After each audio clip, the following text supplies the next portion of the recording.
Krishna Krishna Hare Hare, Hare Ram, Ram Ram. 42e chapitre. La destruction de l'éléphant Kuvalayapida. Comme ils achevaient leurs ablutions et autres devoirs matinaux, Krishna et Balaram entendirent des battements de timbales, là-bas, dans le terrain de lutte. Aussitôt, ils s'apprêtèrent à gagner l'arène, avec l'idée qu'ils s'y amuseraient bien. Lorsqu'ils arrivèrent à l'entrée du terrain de lutte, ils aperçurent un éléphant énorme, du nom de Kuvalayapida. Son gardien, en le maintenant devant le porche, leur interdisait volontairement le passage. Krishna, qui avait compris l'intention du cornac, resserra la ceinture de son vêtement, prêt à combattre l'animal. D'une voix grave, résonnante comme un nuage, il s'adressa au gardien. « Toi, mécréant, ouvre le passage et laisse-moi entrer sous ce porche. Sinon, crains que je ne t'envoie, toi et ta bête, rendre visite à la mort en personne. » Insulté de la sorte, le cornac entra dans une grande colère. Pour défier le seigneur conformément au plan de Kamcha, il poussa à l'attaque l'éléphant. L'animal se déplaça devant Krishna, terrible comme l'inéluctable mort. Puis il chargea le seigneur et tenta de le saisir avec sa trompe. Mais Krishna, d'un bond adroit, courut derrière lui. Comme il ne voyait pas plus loin que le bout de sa trompe, l'éléphant ne trouvait plus Krishna, caché derrière ses pattes. Mais de nouveau, de sa trompe, il fit effort pour le saisir. De nouveau, Krishna échappa vivement. De nouveau, il courut derrière l'éléphant et cette fois le saisit par la queue. Puis il se mit à tirer avec grande force. Il le traîna sur au moins 25 mètres, comme Garuda traîne un misérable serpent. Krishna traînait ainsi l'éléphant d'un côté à l'autre, de droite à gauche, tout comme il faisait dans son enfance avec les queues des veaux. Puis, campé devant l'éléphant, il lui décocha une forte claque et se faufila hors de sa vue derrière lui, puis se jeta au sol devant les deux pattes du mastodonte qu'il fit trébucher et choir. Krishna s'était aussitôt relevé, mais l'animal, qui le croyait toujours à terre, voulant le transpercer, enfonça avec force une de ses défenses d'ivoire dans le sol. L'animal était grandement irrité, agité par la colère, et son gardien, monté sur sa tête, tenta de l'exciter encore davantage. Le mastodonte se rua furieusement sur le seigneur. Dès qu'il parvint à portée, Krishna le saisit par la trompe, le tira au sol. L'éléphant et son gardien tombèrent. Krishna sauta sur le dos de l'animal et le brisa. Puis il tua également le gardien. Krishna cassa alors l'une des défenses d'ivoire et la prit sur son épaule. Décoré de gouttelettes de sueur et du sang de la bête, Krishna ressentit un grand bonheur. Il se dirigea vers le lieu du tournoi de lutte. Shri Balaram prit sur son épaule l'autre défense. Accompagnés de leurs amis les pâtres, ils entrèrent dans l'arène. Sur Krishna convergeaient tous les regards, mais chacun le voyait différemment, selon la relation, rasa particulière, qu'il échangeait avec lui. Krishna est le réservoir de tout plaisir et de tous les rasas, favorables ou défavorables. Au lutteur, il apparut semblable à la foudre. Au simple spectateur, il parut la personne la plus belle du monde. Pour les femmes, c'était l'homme le plus fascinant, Cupidon en personne. À sa vue, elles sentirent croître leur convoitise. Les pâtres virent en Krishna leurs parents, venus du même village qu'eux de Vrindavan. Les rois kshatriyas virent en lui le souverain le plus puissant. À son père et sa mère, Nanda et Yashoda, il parut comme l'enfant le plus affectueux.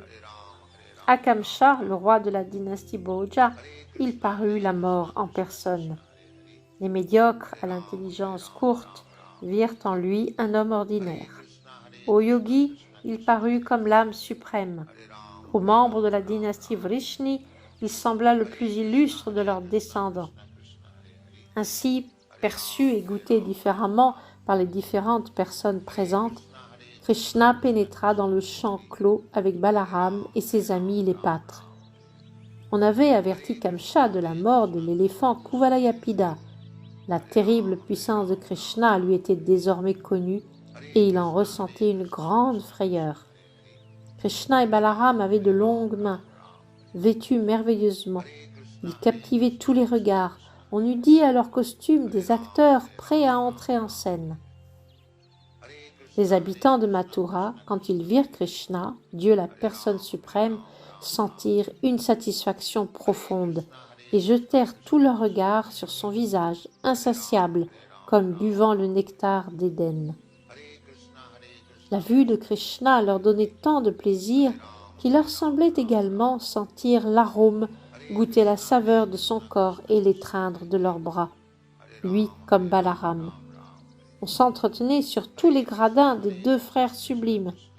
Voilà longtemps qu'ils avaient entendu parler de leur beauté, de leur acte admirable, mais voici qu'ils les voyaient en personne, face à face.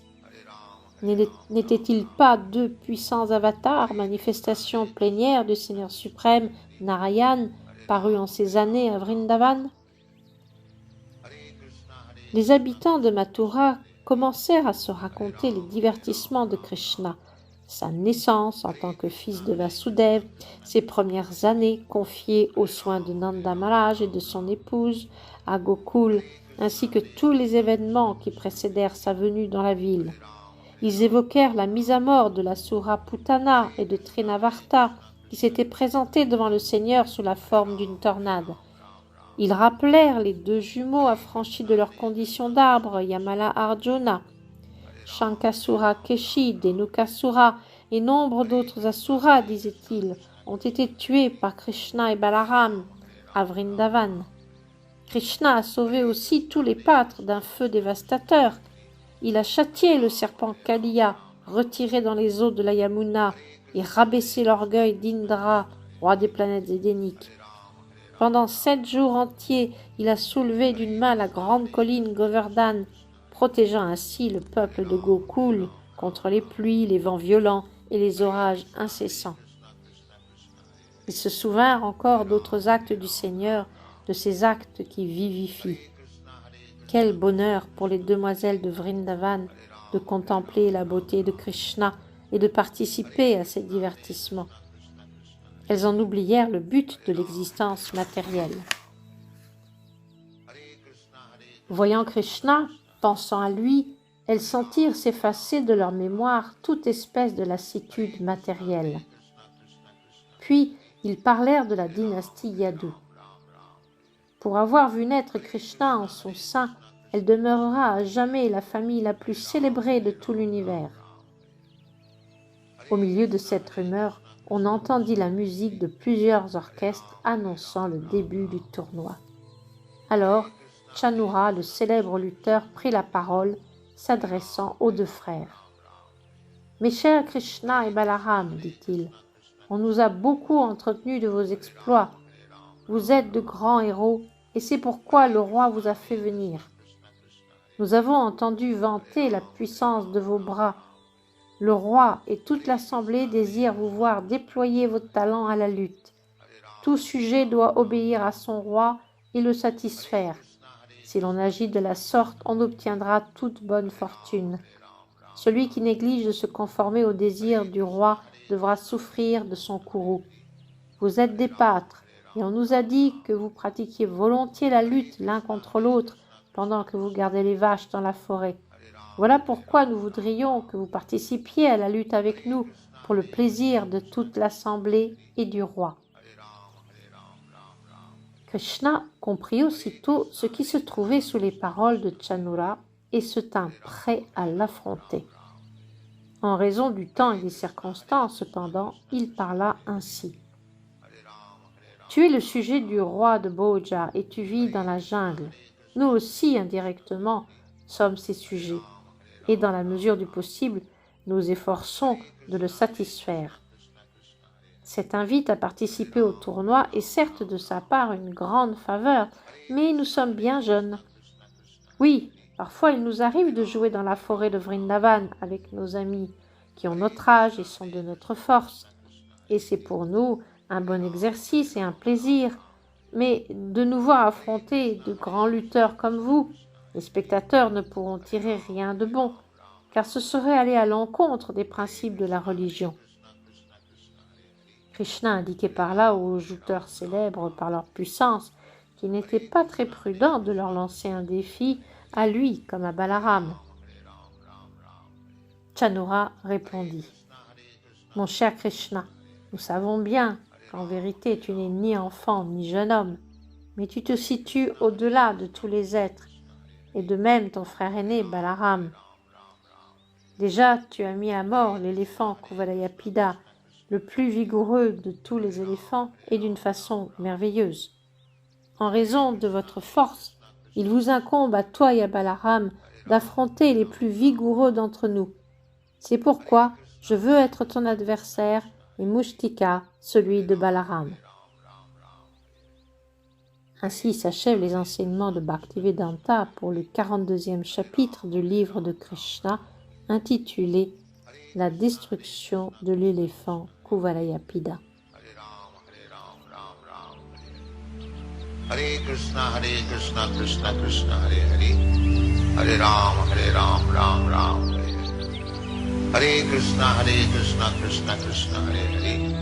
Hare Ram, Ram Ram, Hare Hare. Hare Krishna, Krishna Krishna, Hare Hare. Hare Ram, Ram Ram.